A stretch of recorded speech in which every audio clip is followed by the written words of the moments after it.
नमस्कार दोस्तों, स्वागत है आपकी ऑनलाइन क्लासेस के अंदर। दोस्तों कभी कैसे हो सभी दोस्त?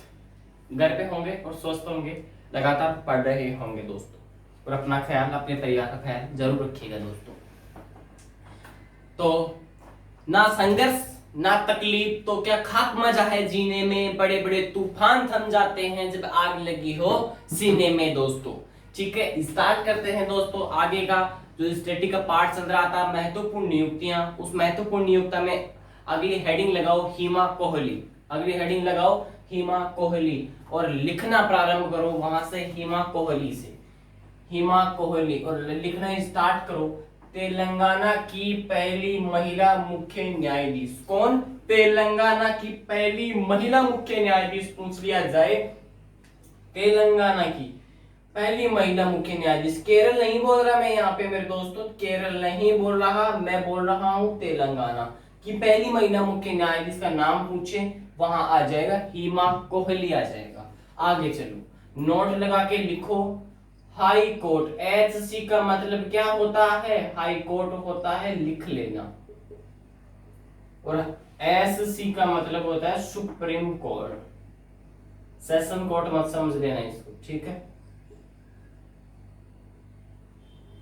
सेशन न्यायालय, बिल्कुल सही बात है। हाई कोर्ट सुप्रीम कोर्ट दोनों, हाई कोर्ट सुप्रीम कोर्ट दोनों, ठीक है। हाई कोर्ट के अंदर पहली महिला मुख्य न्यायाधीश, पहली महिला मुख्य न्यायाधीश कौन है? लीला सेठ। कौन है? लीला सेठ है। किसकी है लीला सेठ? हाई कोर्ट के अंदर है, मुख्य न्यायाधीश है हाई कोर्ट के अंदर, मुख्य न्यायाधीश। सुप्रीम कोर्ट की बात नहीं कर रहा मैं, हाई कोर्ट के अंदर पहली महिला मुख्य न्यायाधीश पूछे तो लीला सेठ बताना है।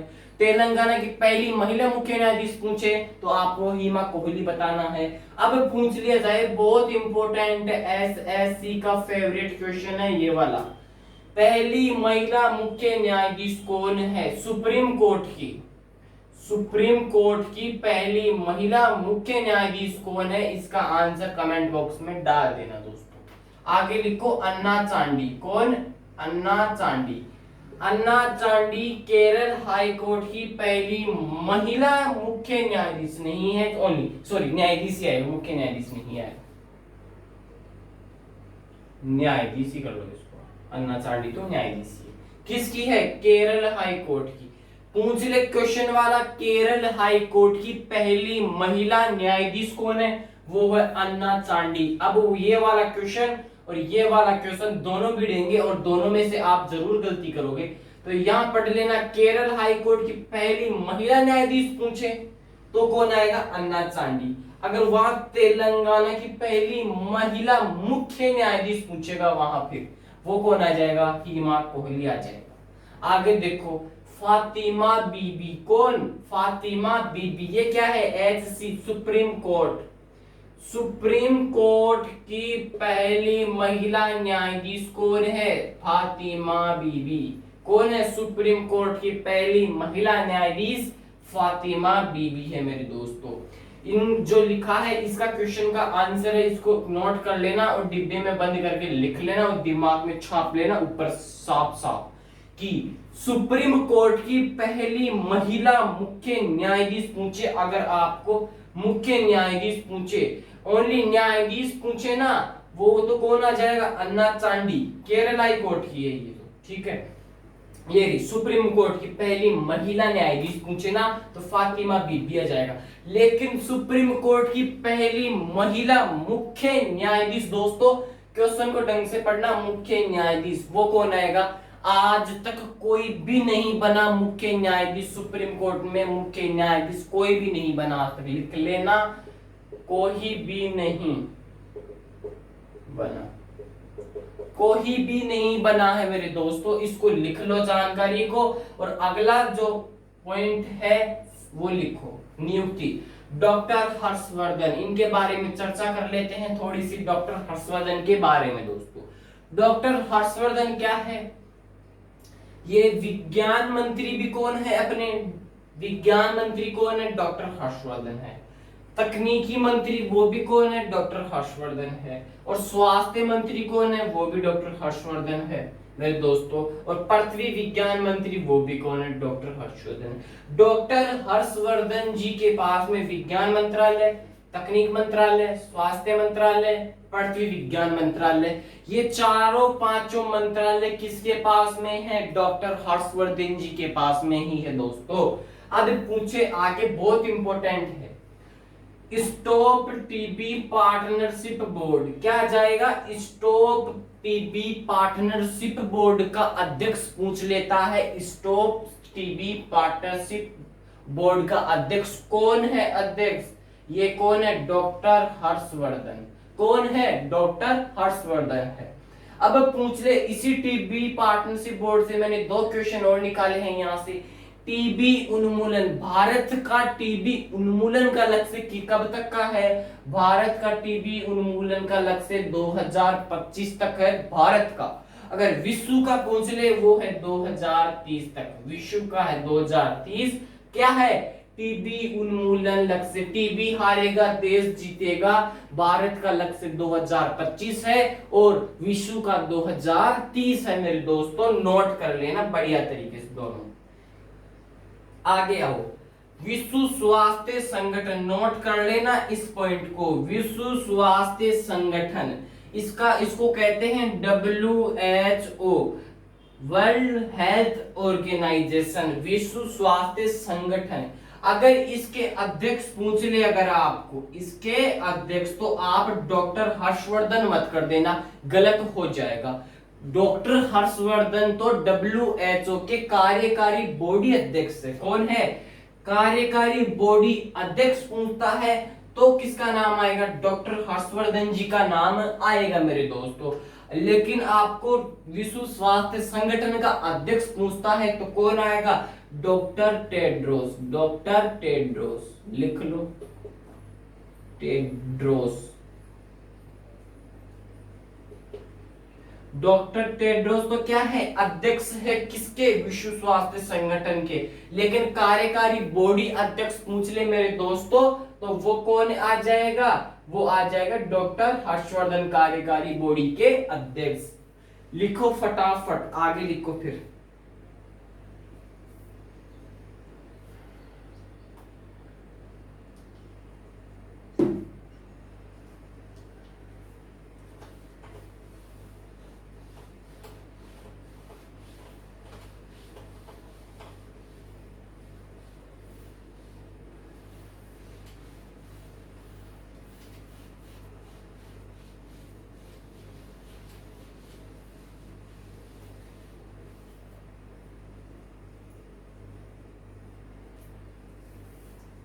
आगे लिखो उदय कोटक,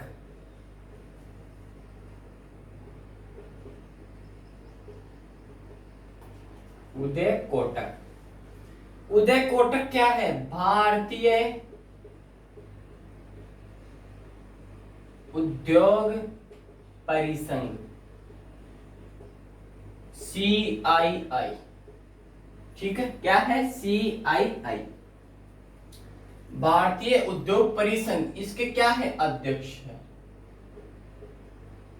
भारतीय उद्योग परिसंघ CII, इसके अध्यक्ष कौन है, उदय कोटक जी है। पूछ ले, भारतीय उद्योग परिसंघ का गठन कब होता है, लिख लो 1895 में। गठन कब होता है, 1895 गठन होता है। भारतीय उद्योग परिसंघ जो है हाल ही में इसकी 125 वर्ष पूरे हुए हैं।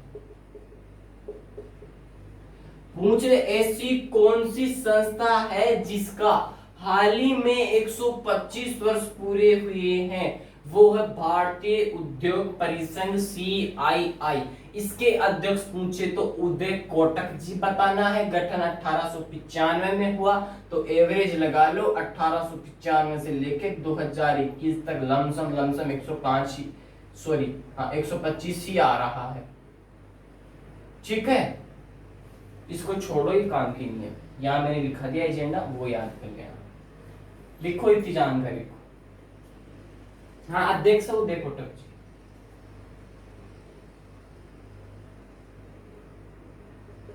लिखो फटाफट।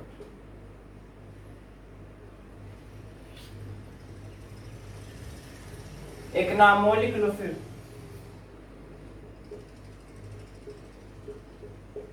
Girish Chandra Murmu.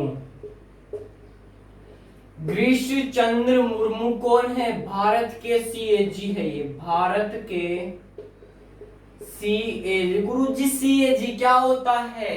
Comptroller and auditor general. लिख लेना, कंप्ट्रोलर एंड ऑडिटर जनरल क्या होता है? भारत का सीएजी होता है। कौन है वर्तमान में भारत के सीएजी? गिरीश चंद्र मुर्मू है।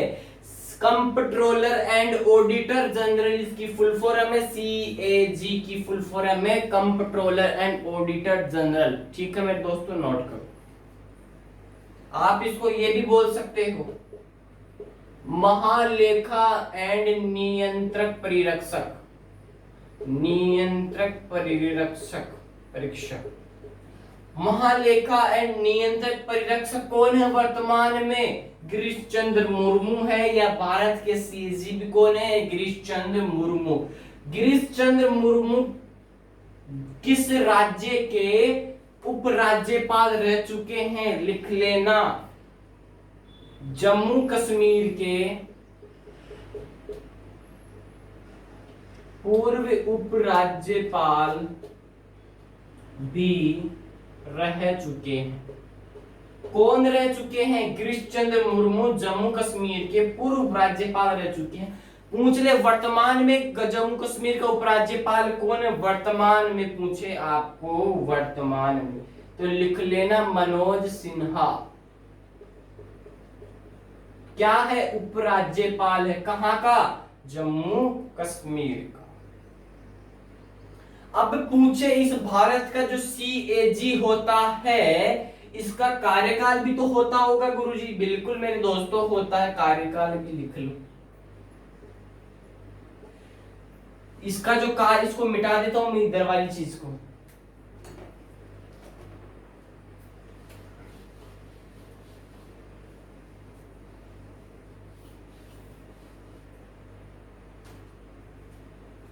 नियंत्रक परिरक्षक।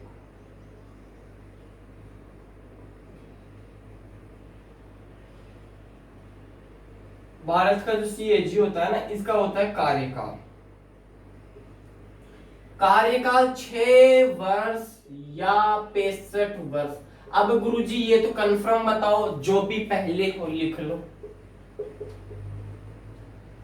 जो भी पहले हो ना, 6 वर्ष आए ना पहले, तो 6 वर्षीय कार्यकाल होगा। 65 वर्ष हो तो 65, जो भी पहले हो वो ही कार्यकाल हो जाता है। किसका? भारत के सीएजी का, गिरीश चंद्र मुर्मू। 6 वर्ष या 65 वर्ष, दोनों में से कोई भी मान लो।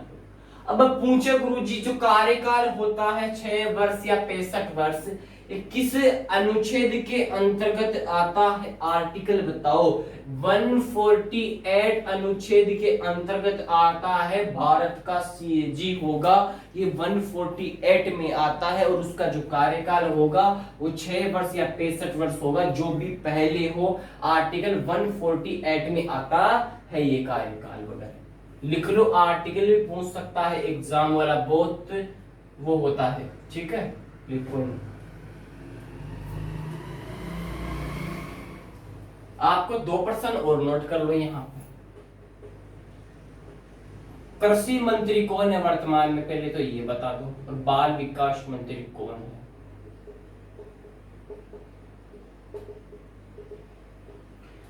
कृषि मंत्री कौन है? नरेंद्र सिंह तोमर। लिख लो, नरेंद्र सिंह तोमर। नरेंद्र सिंह तोमर क्या है? कृषि मंत्री है वर्तमान में। बाल विकास मंत्री कौन है वर्तमान में? लिख लो, स्मृति ईरानी। स्मृति ईरानी वर्तमान में बाल विकास मंत्री है, लेकिन कृषि मंत्री तो नरेंद्र सिंह तोमर जी ही। और पूछ ले आपको रेल मंत्री कौन है वर्तमान में? रेल मंत्री, वो कमेंट बॉक्स में डाल देना उसका नाम। मैंने इससे पहले वही पढ़ाया था आपको, रेल मंत्री वगैरह। वो तो रेलवे बोर्ड के सीईओ पढ़ाया था मैंने तो, सुनीत शर्मा को। रेल मंत्री कौन है वर्तमान में? रेल मंत्री, रेल मंत्री लिख लो पीयूष गोयल। वर्तमान में रेल मंत्री पीयूष गोयल है। बाल विकास मंत्री स्मृति ईरानी आएगी। कृषि मंत्री नरेंद्र सिंह तोमर आएगा। भारत का सीजी कृष्णचंद्र मुर्मू जी होंगे। लिख लो इनकी जानकारी को। और जो स्टैटिक है वो इतना ही। अब पढ़ते हैं साइंस। अब क्या पढ़ते हैं? साइंस। साइंस में चल रहा था डीएनए, चर्चा करते हैं डीएनए के ऊपर।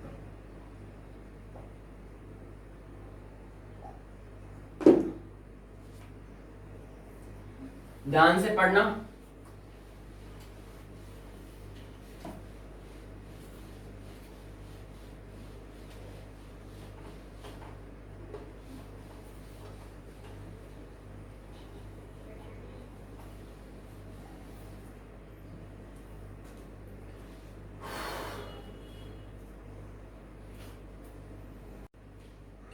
तो लिख लिया होगा सबने, तो स्टार्ट करें अब साइंस को। करते हैं स्टार्ट साइंस को।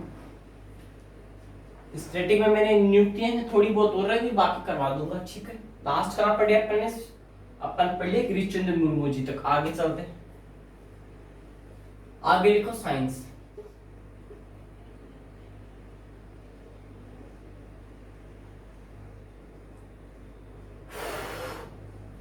साइंस में पढ़ रहे थे अपन न्यूक्लिक एसिड।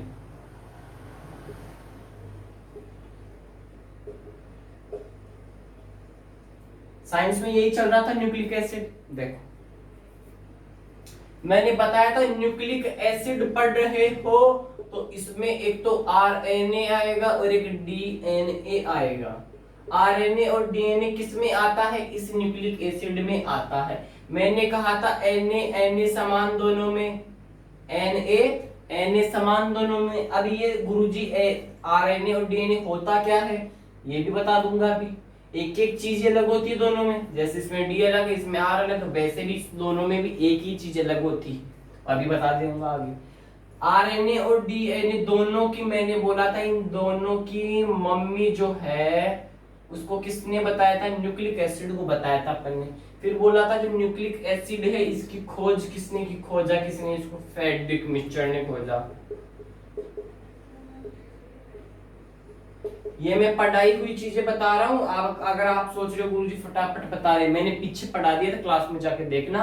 ये तो मैंने रिवीजन करवा रहा हूँ कि एक बार आपको जब दिमाग में इमेज बनेगी ना पीछे वाली, तभी तो समझ में आएगा आज वाला।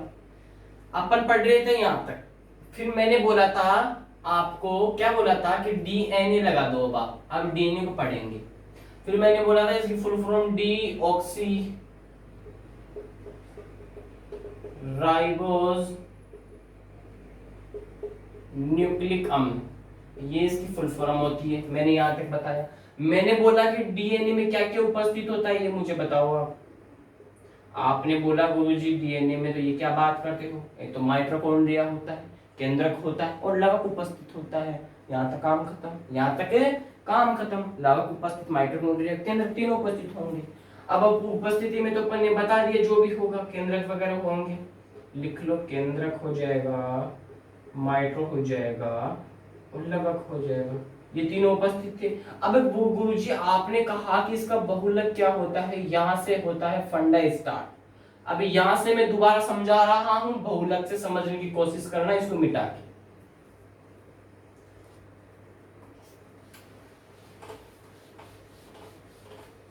एक्टिव हो जाना सभी दोस्त,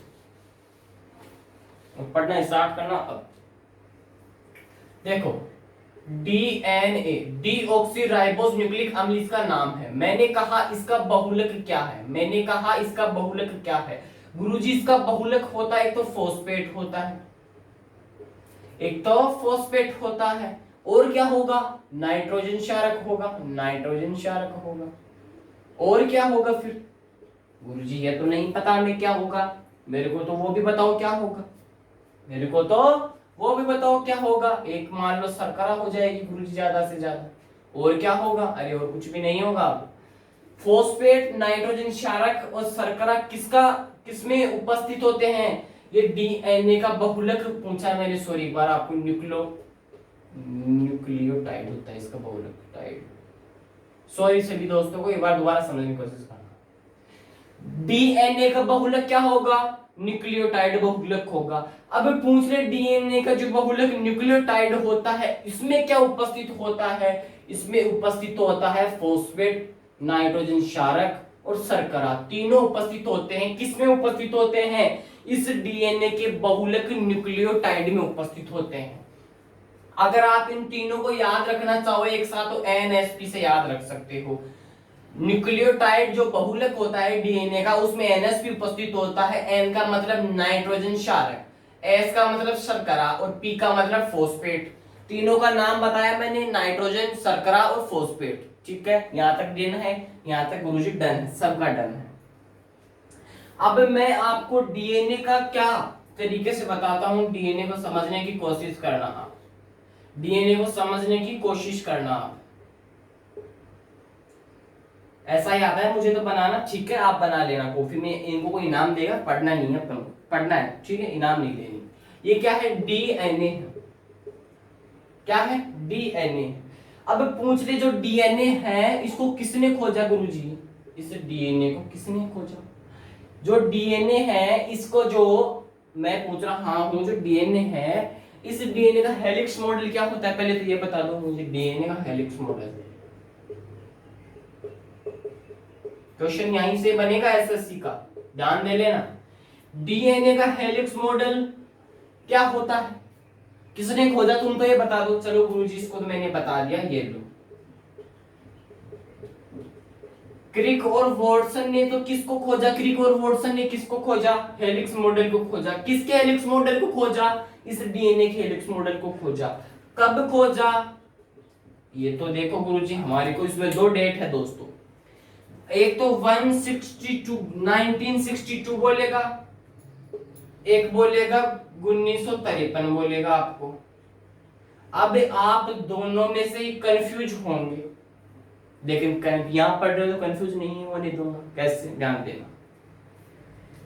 अगर आपको इस हेलिक्स मॉडल को कब इसका खोजा गया, हेलिक्स मॉडल को, डीएनए के हेलिक्स मॉडल को कब खोजा गया, खोज पूछे अगर आपको इसकी, तो खोज तो ये बतानी है। 1953 में डीएनए के हेलिक्स मॉडल को खोजा गया, बट 1962 में डीएनए के हेलिक्स मॉडल के ऊपर क्रिक और वॉटसन को नोबेल पुरस्कार मिलता है। लिख लो, नोबेल पुरस्कार मिलता है,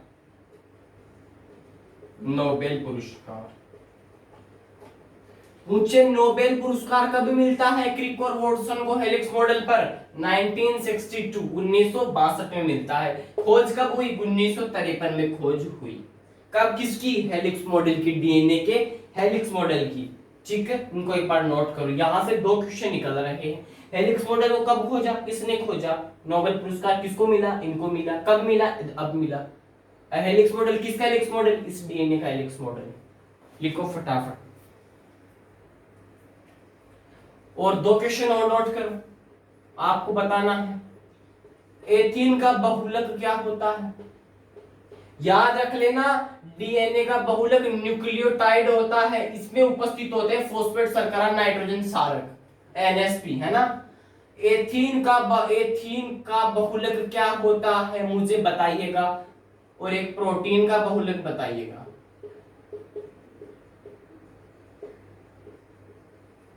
मुझे दोनों क्वेश्चंस का आंसर चाहिए भी।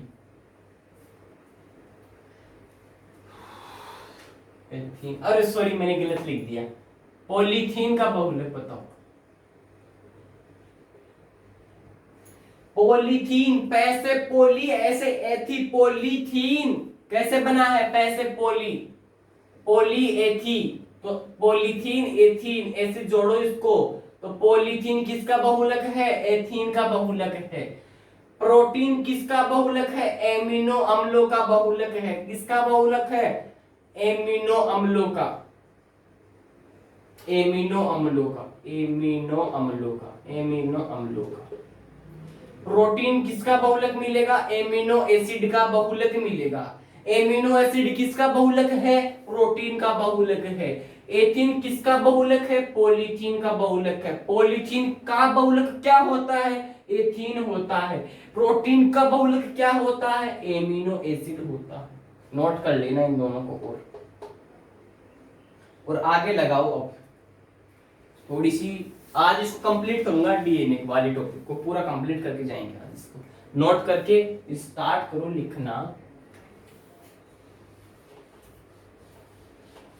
रामायण नहीं लिखनी दोस्तों, किताबें काफी ब्रीफ हुई है, यहाँ पे समझना है और जैसे लिखा हूं वैसे लिखना है और एग्जाम की खोपड़ी में छेद करके ना आना है। अपना परम उद्देश्य ज्ञान लेना नहीं है, ओनली पेपर को पास करके जॉब लगना है, और इससे ज्यादा उद्देश्य है भी नहीं है अपना। ठीक है दोस्तों,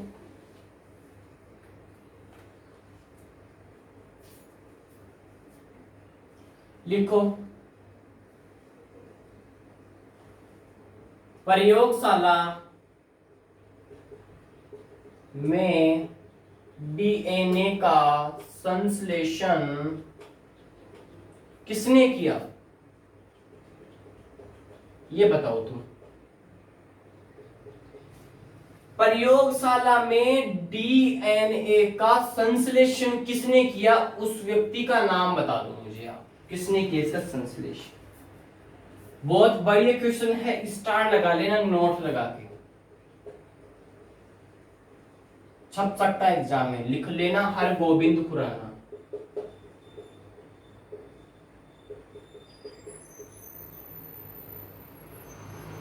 हरगोविंद खुराना ने क्या किया? प्रयोगशाला में डीएनए का संश्लेषण किया। किसका संश्लेषण किया? डीएनए का संश्लेषण किया प्रयोगशाला में। किसने किया? हरगोविंद खुराना ने किया। नोट कर लो इतनी जानकारी को।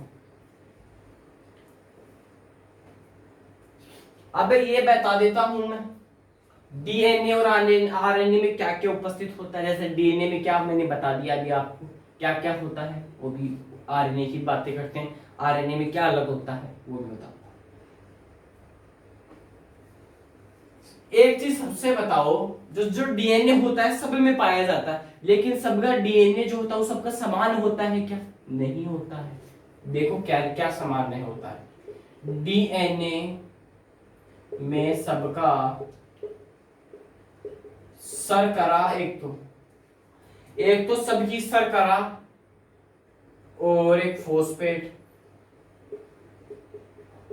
समान होते हैं, लेकिन नाइट्रोजन क्षारक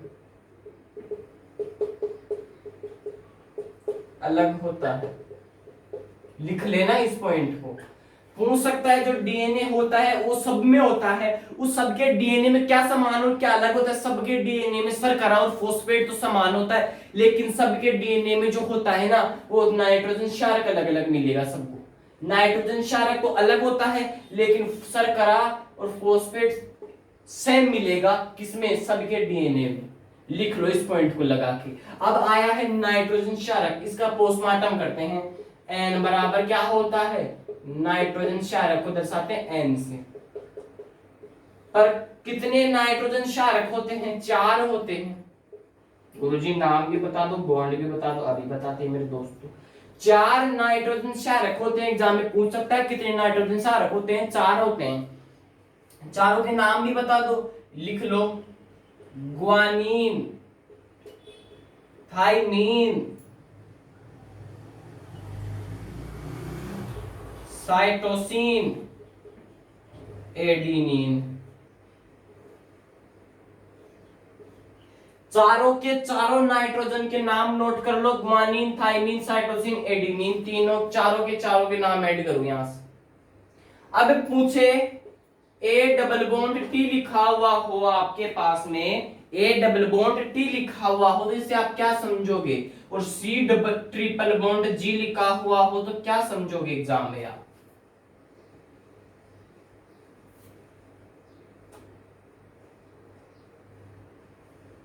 एक मिनट दोस्तों। हाँ, ए डबल बॉन्ड टी लिखा हुआ और सी ट्रिपल बॉन्ड जी लिखा हुआ तो इसका अर्थ क्या समझोगे आप? लिख लो। ए का मतलब होता है एडिनिन, इसमें एडिनिन। टी का मतलब थाइमीन।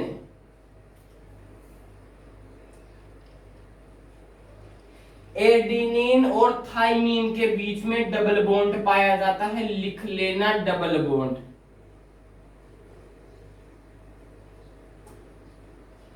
पूछ ले एग्जाम वाला कि एडिनिन थाइमीन के बीच में कौन सा बॉन्ड पाया जाता है, एकल bond, double bond, triple bond. आपको बताना है डबल बॉन्ड पाया जाता है एडिनिन और थाइमीन के बीच में, डबल बॉन्ड पाया जाता है। अब एग्जाम वाला क्वेश्चन दे दे सी ट्रिपल बॉन्ड जी, पहले तो इनके नाम याद होनी चाहिए आप। अगर ये चारों के नाम याद है तो इनको कर सकते हो, वरना नहीं कर सकते आप। एडिनिन थाइमीन आ गया तो कौन बच गया, ग्वानिन और साइटोसिन बच गया। सी का अर्थ क्या होता है, साइटोसिन होता है। यहां लिख देता हूं ऊपर, लिखो सी ट्रिपल बॉन्ड जी, इसका अर्थ क्या होता है, साइटोसिन। इसका अर्थ क्या होता है, ग्वानिन। साइटोसिन और ग्वानिन के बीच में ट्रिपल बॉन्ड होता है, लिख लो ट्रिपल बॉन्ड होता है। किसके बीच में, ग्वानिन और साइटोसिन के बीच में ट्रिपल बॉन्ड शो होता है। और डबल बॉन्ड किन के बीच में शो होता है, एक तो एडिनिन और थाइमीन, इन दोनों के बीच में डबल बॉन्ड शो होता है।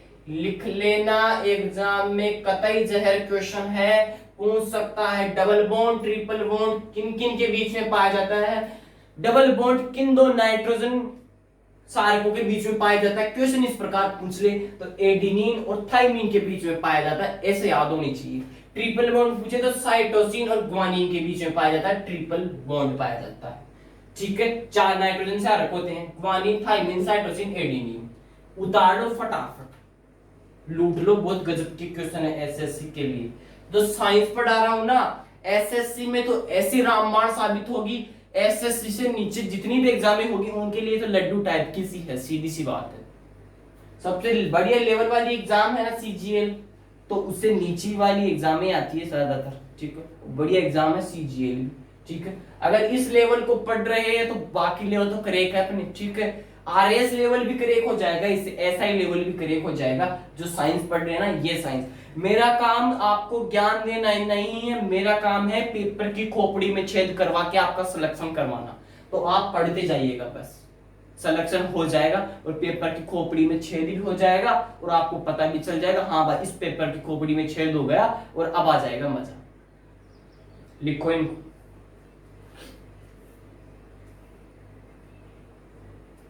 एक चीज बताना, इसको मिटा के फिर मैं बताता हूँ, डीएनए से अलग होगा उसको, मैं उसको करके फिर फ्री करता हूँ साइंस को, फिर डीएनए का पार्ट कंप्लीट हो जाता है।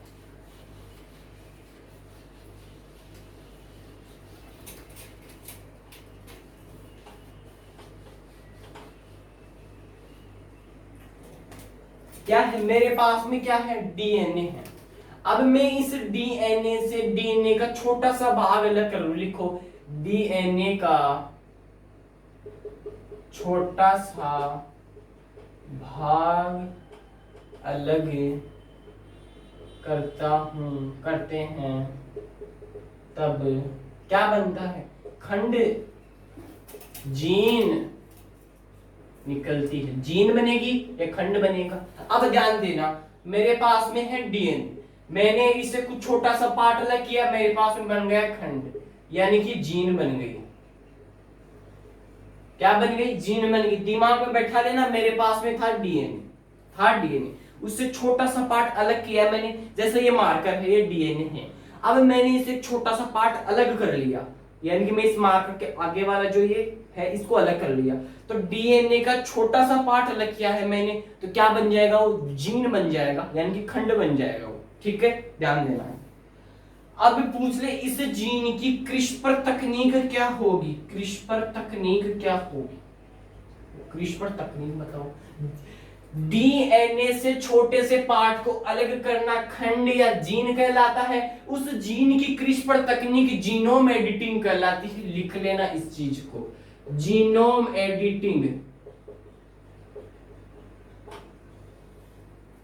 लिख लेना, जीन के छोटे से पार्ट को अलग करना खंड, हुआ है उसको जीन कहेंगे। उस जीन का क्रिस्पर तकनीक क्या होगा? क्रिस्पर तकनीक क्या होगा? जीनोम एडिटिंग होगा। क्या होगा? जीनोम एडिटिंग होगा। कैसे होगा हमारे को तो समझ में नहीं आया, बताओ अभी समझाता हूं, ध्यान देना।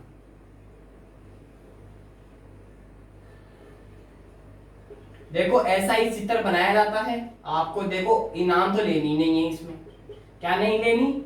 इनाम तो लेनी नहीं है। ये क्या है? डीएनए वगैरह का चित्र है। अब इस डीएनए से मैंने यहां पे क्या किया, इस डीएनए का ये वाला भाग छोटा सा, डीएनए का छोटा सा भाग क्या किया मैंने, अलग कर लिया इस वाले भाग को।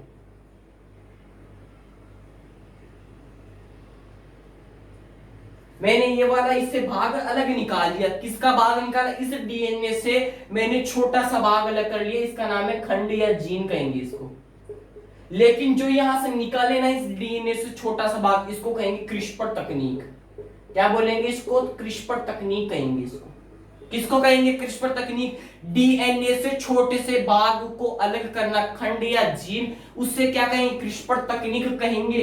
ये वाली है क्रिस्पर तकनीक। इससे अलग कर लिया ये वाला भाग, ये वो, ये देखो मैंने अलग ही बना दिया इस वाले भाग को। ये देखो जो मैंने ये अलग बनाया है, अलग करना, ये क्या होता है? क्रिस्पर तकनीक से ये क्या होता है? Genome editing. तो ये क्या है? जीनोम एडिटिंग है। क्या है? Genome editing. ये वाला भाग है जीनोम एडिटिंग। किससे अलग किया? इस डीएनए से अलग किया छोटे से भाग, यानी कि खंड को जीन। ये क्या हुई? क्रिस्पर तकनीक। इस क्रिस्पर तकनीक को मैंने यहां अलग आपको बना के भी बता दिया। ये क्या है? ये है जीनोम एडिटिंग। क्या है? Genome editing. सीधी सी बात है, नहीं याद होता है, सीधी सी कहानी है। जीन से अलग होना, जीन से अलग होना ही जीनोम एडिटिंग होता है। लिख लो, जीन से अलग होना, जीनोम एडिटिंग। जीन से अलग होना ही जीनोम एडिटिंग। डीएनए का छोटा सा भाग जीन अलग किया, उस जीन को क्या कहेंगे? जीन से अलग करना ही जीनोम एडिटिंग। यानी कि जीन से अलग होना ही जीनोम एडिटिंग। जीन को बार बार अलग करना, जीन में बार बार एडिट करना, जीन को कुछ कुछ एडिट करना। कुछ भी नाम लिखा हुआ आपका किसी भी साइट के ऊपर, उसमें एडिट का ऑप्शन आता है, उसको खोल के आप एडिट करते हो बार बार, तो एडिटिंग हो गई वो। उसी प्रकार इस जीन में बार बार एडिट करना जीनोम एडिटिंग कहलाता है। लिख लो इतनी जानकारी को। जीन से अलग जीनोम एडिटिंग, जीन से अलग जीनोम एडिटिंग, सीधी सी कहानी है, वो कुछ भी फंडा नहीं। नोट करो फटाफट।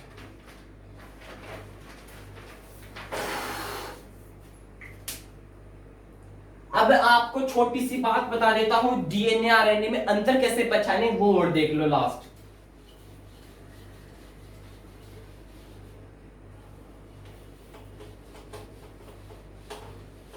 देखो बायोलॉजी है, ऐसे ही पढ़ाता हूं मैं तो। बायोलॉजी हम क्या है? मैथ के स्टूडेंट रहे हुए हैं हम। क्या है? इंजीनियर नहीं, आदमी है तो जुगाड़ू आदमी हो गए हम तो। जुगाड़ू आदमी है तो क्या है? बायोलॉजी को तो भाई जुगाड़ू तरीके से पढ़ाए, वो छोड़ो, जो जुगाड़ू तरीके से पढ़ना पड़ेगा वही आपको। जुगाड़ू आदमी तो जुगाड़ू तरीके से पढ़ के आएगा, जुगाड़ू तरीके से पढ़ाएगा मेरे दोस्तों। तो पढ़ना तो आपको जुगाड़ू तरीके से पढ़ेगा, बायोलॉजी को ऐसे पढ़ना पड़ता है। वैसे साइंस वाले जो सर होंगे वो आपको पन्ना बराबर आगे पढ़ाएंगे, वैसे पढ़ लो। बट मेरा उद्देश्य वो नहीं है। मेरा उद्देश्य सीधा सा है, पेपर की खोपड़ी में छेद करवाना।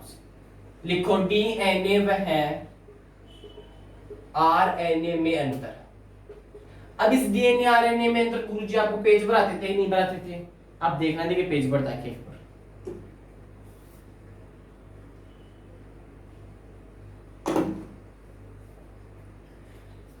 अंतर ये होता है कि, ये होता है कि डीएनए में थाइमीन होता है, वह आरएनए में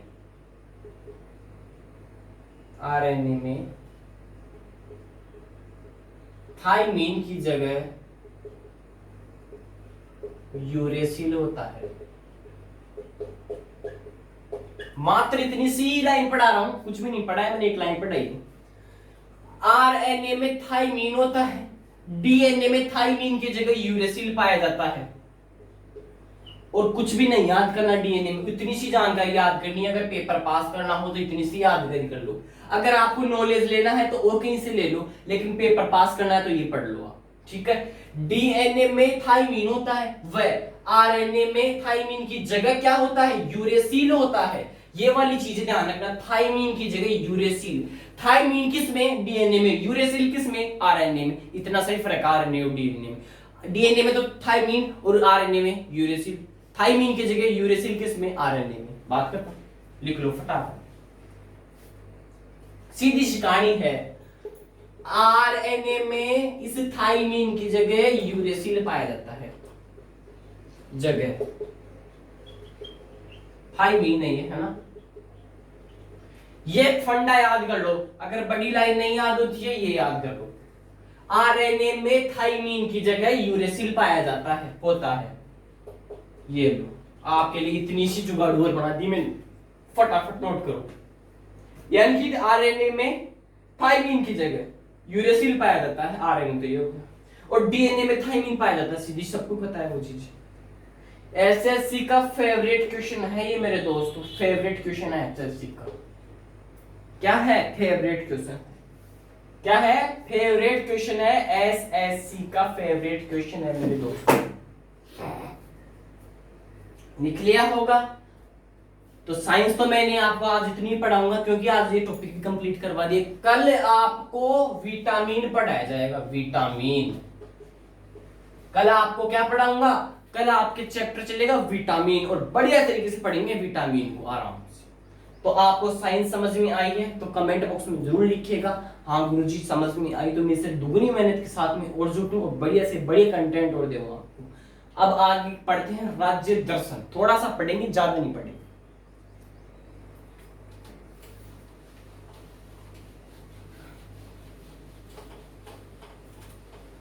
और अंत में आपको फिर कहता हूं मैं, मंजिल ने हौसलों से कहा तेरे बस की बात नहीं, हौसलों ने मंजिल की आंखों में आंखें डाल के बोला चल छुट्टी तेरी इतनी औकात नहीं, मंजिल की इतनी औकात नहीं। दोस्तों लिखेंगे राज्य दर्शन, पढ़ेंगे अपन क्या, राज्य दर्शन। राज्य दर्शन चल रहा था उत्तर प्रदेश का, किसका, उत्तर प्रदेश का। राज्य दर्शन उत्तर प्रदेश में अपन कहां घूम रहे थे, मुझे यह भी बता दो। स्टार्ट कर दिया होगा मैंने, राज्य व्यवस्था पढ़ा दी होगी, और उसमें पढ़ा रहा था प्रमुख व्यक्तित्व। प्रमुख व्यक्तित्व पढ़ा रहा था, तो लिख लो आगे सरोजिनी नायडू, आगे लिखो सरोजिनी नायडू, सरोजिनी नायडू। टेक्निकल टाइम बताए, सरोजिनी नायडू से पहले लिखो तुम सुचिता कृपलानी का नाम, सुचिता कृपलानी।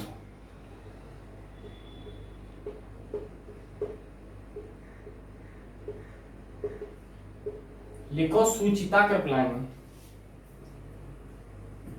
सुचेता था, हाँ सुचेता आएगा, सुचेता। वेरी गुड दोस्तों, सुचेता कृपलानी लिखो। भारत की पहली महिला मुख्यमंत्री कौन थी, सुचेता कृपलानी लिखो। भारत की पहली महिला मुख्यमंत्री, भारत की पहली महिला मुख्यमंत्री, भारत की पहली महिला मुख्यमंत्री पूछे सुचेता कृपलानी। और उत्तर प्रदेश की पूछे, उत्तर प्रदेश की पहली महिला मुख्यमंत्री भी कौन थी, यही सुचेता कृपलानी थी, पहली महिला मंत्री, पहली महिला सीएम।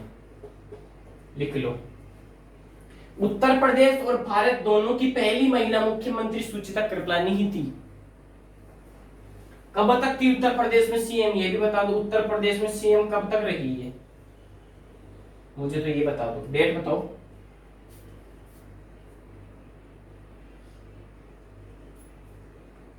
डेट बताओ, लिखो।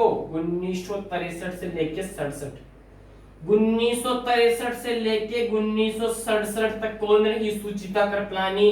क्या रही, मुख्यमंत्री रही। कहां पे रही सुचिता कृपलानी मुख्यमंत्री, इसी उत्तर प्रदेश के अंदर रही। नोट कर लिया होगा, और मिटा के मैं आगे भी बढ़ता हूं। एक चीज समझना, अवध नाम था पहले, सुनना।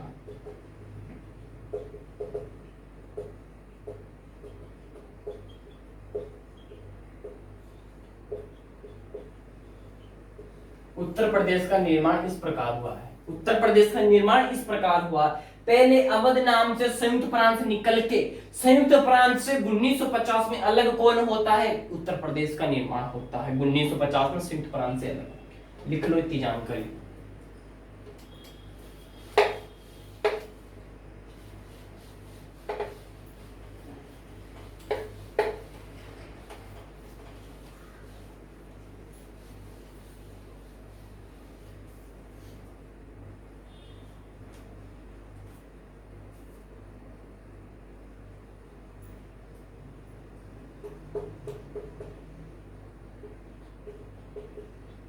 लिखो सरोजिनी नायडू,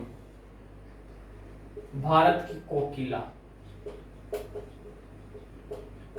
भारत की कोकिला कौन है? सरोजिनी नायडू। भारत की पहली महिला राज्यपाल कौन है? भारत की पहली महिला राज्यपाल भी सरोजिनी नायडू ही है। नोट कर लो दोनों पॉइंटों को, टेक्निकल टीम पानी डालेगा। और अगर कौन? सुचिता कृपलानी उत्तर प्रदेश की मुख्यमंत्री थी पहली, भारत की भी वही थी। उसी प्रकार भारत की पहली महिला राज्यपाल कौन है? सरोजिनी नायडू। उसी प्रकार उत्तर प्रदेश की भी लिख लो, उत्तर प्रदेश की भी पहली महिला राज्यपाल कौन है? यही है सरोजिनी नायडू।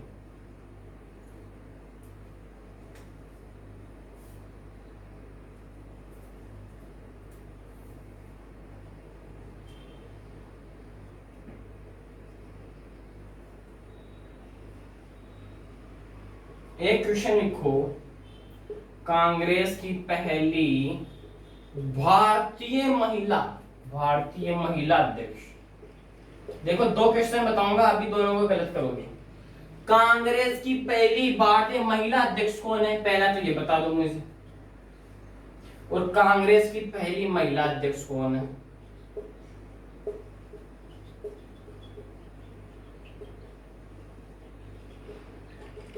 बताओ दोनों। कांग्रेस की पहली महिला अध्यक्ष, कांग्रेस की पहली भारतीय महिला अध्यक्ष, देख लेना। कांग्रेस की पहली भारतीय महिला अध्यक्ष पूछे, भारतीय का नाम आए तो सरोजिनी नायडू आ जाएगा। और कांग्रेस की पहली महिला अध्यक्ष पूछे ना, तो उसमें भारतीय लगा हुआ हो ना और कुछ हो, तो ना आएगा एनी बिसेंट। क्या आ जाएगा? एनी बिसेंट आ जाएगा। लिख लो इतनी जानकारी को और लिखो फटाफट। और एक चीज और नोट कर लो इधर साइड में, 1924 में क्या होता है? बेलगाम अधिवेशन होता है। बेलगाम अधिवेशन, बेलगाम अधिवेशन कब हुआ? 1924 में बेलगाम अधिवेशन होता है। अब जो बेलगाम अधिवेशन हो, बेलगाम कहाँ पड़ता है ये बताओ? कर्नाटक में पड़ता है बेलगाम। बेलगाम कहाँ पड़ता है? कर्नाटक में पड़ता है बेलगाम। तो बेलगाम अधिवेशन 1924 में किसने किया बेलगाम अधिवेशन? महात्मा गांधी जी द्वारा, गांधी जी के द्वारा। गांधी जी ने 1924 में बेलगाम अधिवेशन किया। बेलगाम कहाँ पड़ता है? कर्नाटक में पड़ता है। इतनी सी जानकारी को और नोट कर लो फटाफट।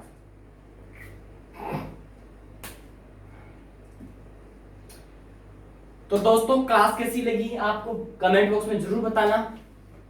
आज आपको जो एक चीज सुन लेना, जो डोज है वो डोज आपके 10 से 15 दिन के लिए मैंने खुद ने बंद की है दोस्तों, क्योंकि आपको जो राज्य दर्शन है उसको थोड़ा सा लेवल बढ़ाना पड़ेगा आपको, क्योंकि 3 ही राज्य पूरे हुए हैं और एग्जाम्स भी आने वाली है दोस्तों। कोविड चल रहा है, इसको कंट्रोल में आ भी रहा है और हो सकती है अगले मंथ में आपकी एग्जाम्स भी हो। उससे क्या है, आपको क्या है, राज्य दर्शन भी थोड़ा स्पीड में लेना पड़ेगा, स्टैटिक वाला पार्ट भी लेना पड़ेगा, साइंस भी लेनी पड़ेगी।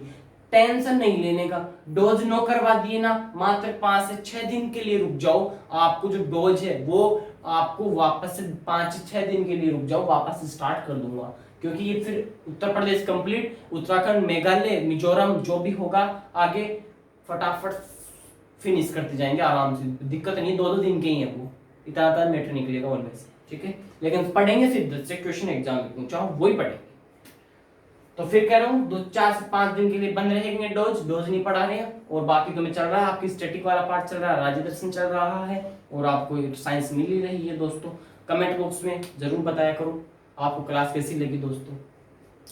और अंत में जाता जाते वही कहूंगा, मंजिल ने हौसलों से कहा तेरे बस की बात नहीं, और हौसलों ने मंजिल की आंखों में आंखें डाल के बोला चल छुट्टी तेरी इतनी औकात नहीं। मंजिल की इतनी औकात नहीं है दोस्तों। अगर आपके सपनों में जान है ना, तो कोई भी माई का लाल ये नहीं है कि जो अपने सपने अधूरे रख दे, ठीक है। अगर जिंदा है तू तो जिंदगी की नाक में दम कर दे दोस्त। क्या जिंदा है तू, जिंदगी की नाक में दम करके रख दे दोस्त, ठीक है। इतना ही कहूंगा। और जो अपने हौसले हैं उनको मजबूत रखा करो दोस्तों, और हौसला अपने सीमा पर वीर से जो खड़ा, सीमा पर जो वीर खड़ा है वैसे अपने हौसला रखा करो दोस्तों, तब आएगा मजा।